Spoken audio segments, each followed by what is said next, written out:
So now let's talk about distance. Distance and change in position might sound like they're the same thing, but they're not exactly the same thing. So when we talk about distance, we're using the letter D now, and we measure this in meters, or any distance unit really. But as change in position is how far you are from where you started, distance is how far something travels on a path. Now, that depends on the path. So I drew a path here. Look at that lovely squiggly line, but I could have drawn circles or loops or a straight line too. So the distance depends on which way you go. Just like driving depends on which direction you decide to take, okay? So your distance that you go depends on which way you're going. When can distance and displacement be the same? Distance is d, delta x is displacement. That's also change in position, okay? Well, they can be the same if the path is straight, okay? If the path is straight, then distance and displacement can be the same.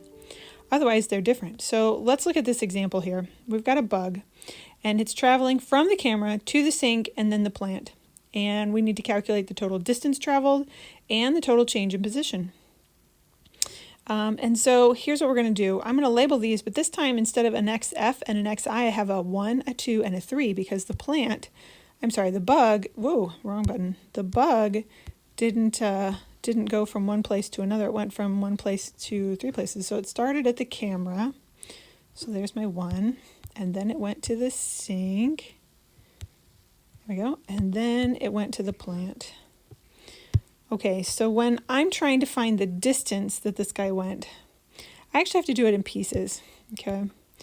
So the first thing I have to do is I have to figure out how far it went to go from the camera to the sink.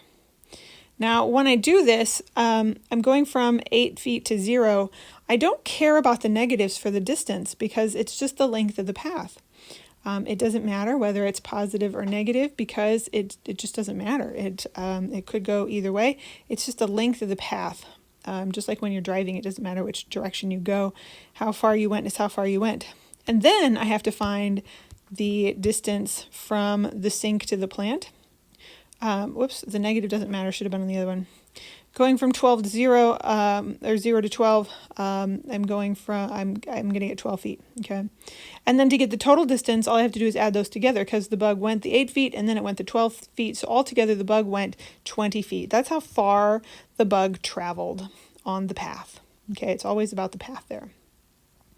But to get the change in position, I'm still going to do the final minus the initial. Now this time the final is the plant and the initial is the camera. I don't actually care about the sink in this one, so it's just 12 minus 8, which is 4.